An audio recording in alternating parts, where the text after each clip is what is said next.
बातमी पालघरमधून पालघरमध्ये सुद्धा मुसळधार पाऊस बरसतोय, त्यामुळे इथल्या नदी नाल्यांना पूर आलेला आहे। पालघरला ऑरेंज अलर्ट सुद्धा जारी केलेला आहे। पालघर जिल्ह्यातही मुसळधार पाऊस बरसतोय। पालघरच्या पूर्व पट्ट्यात खास करून पावसाचा जोर हा वाढलेला आहे। पूर्व पट्ट्यात मुसळधार पाऊस सुरू झाला आहे। या जिल्ह्याला ऑरेंज अलर्ट जारी केलेला आहे। मध्यरात्रीपासून मुसळधार पावसाला सुरुवात झाली आहे। आताही मुसळधार पाऊस पालघरमध्ये बरसतोय, त्यामुळे इथल्या नदी नाल्यांना पूर आलेला आहे। शेतामध्ये पाणी साचलंय।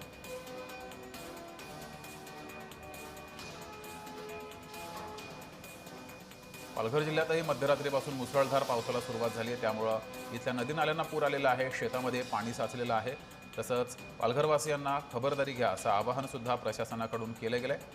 ही दृश्य आपण पाहतोय। पालघरमध्ये सुद्धा मुसळधार पाऊस हा सुरू आहे। मुंबईसह पालघर जिल्ह्यातही मुसळधार पावसाला सुरुवात झाली आहे। मध्यरात्रीपासूनच मुंबई, कोकण किनारपट्टी या सर्वच ठिकाणी मुसळधार पाऊस हा बरसतोय। ही पालघरमधील दृश्य आहेत। पालघरमध्ये मध्यरात्रीपासून मुसळधार पाऊस सुरू झालाय, त्यामुळे इथल्या शेतांमध्ये पाणी साचलेलं आहे। नदी नाल्यांना सुद्धा पूर आलेला आहे।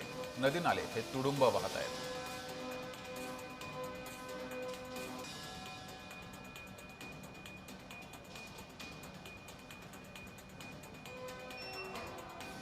मध्यरात्रीपासून कोकण किनारपट्टी, मुंबई शहर, उपनगर आणि ठाणे जिल्हा या ठिकाणी मुसळधार पाऊस बरसतोय। पालघरमध्ये मुसळधार पाऊस मध्यरात्रीपासून बरसतोय, त्यामुळे इथल्या शेतांमध्ये पाणी साचलेलं आहे। नदी नाले तुडुंब भरून वाहत आहेत, त्यामुळे नागरिकांना प्रशासनाकडून आवाहन सुद्धा केलेलं आहे। सतर्क रहा असं आवाहन प्रशासनाकडून करण्यात आलंय। मात्र दुसरीकडे शेतकरी राजा मात्र सुखावलेला आहे। शेतीसाठी योग्य अशा प्रमाणात हा पाऊस बरसतोय। तरी दृश्य आपण पालघरमधील पाहतोय।